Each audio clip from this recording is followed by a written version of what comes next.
আসলে আমরা সেই একই মন মানসিকতা এখন আছে, অবশ্যই অনেকখানি বদলেছে সময়ের সাথে সাথে।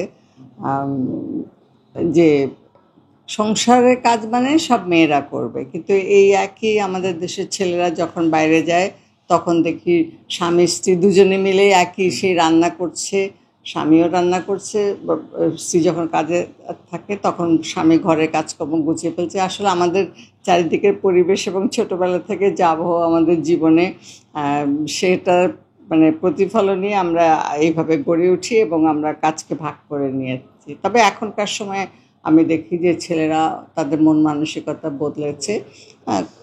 তারপরেও আসলে বেশিরভাগ ক্ষেত্রে শতকরা মানে 70-80 ভাগ ক্ষেত্রেই দেখি যে মেয়েকে একাই সমস্ত কিছু সামাল দিতে হয় আর কি। এটা আর থাকবে না, আস্তে আস্তে সময়ের সাথে সাথে সব বদলে যাবে, আমাদের দৃষ্টিভঙ্গি, আমাদের সব কিছুই পরিবর্তন আসবে আর কি। যেহেতু আপনিও কর্মে ব্যস্ত থাকতেন, অনেক কাজের জন্য রাত করে আসতেন, কখনো কি স্যার আপনার জন্য এক কাপ চা বানিয়ে খাইয়েছিলেন?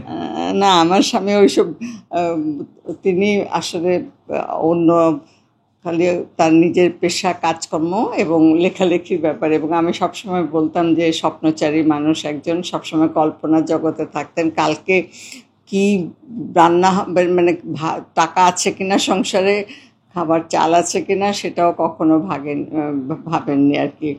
তো এইরকম একটা মানুষকে নিয়ে মানে খুব মানে জীবন সম্পর্কে তার দর্শন, তার চিন্তা অন্যরকম ছিল। আমিও সেটা নিয়ে কখনো আফসোস করিনি যে ঠিক আছে, আমি তো একজন ধনাঢ্য ব্যক্তিকে বিয়ে করিনি, আমি সাহিত্যিক একটা সুন্দর মনের মানুষ ফখরুজ্জামানকে বিয়ে করেছি এবং সেভাবে অ্যাডজাস্ট করতে চেষ্টা করেছি। আমি সংসারের সব কিছুই নিজের কাঁধে নিয়েছি, ঘর বাইরে সব সামলেছি।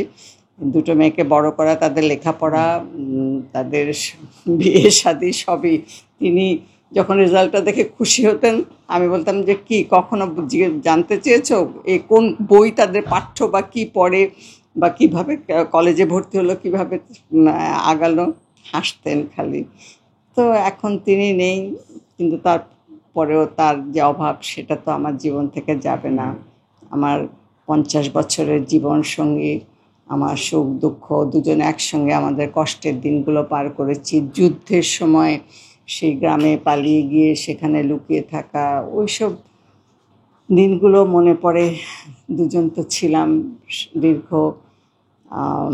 50 বছর আমাদের দাম্পত্য জীবন। তারপরে উনি মারা গেছেন আজকে 14 বছর।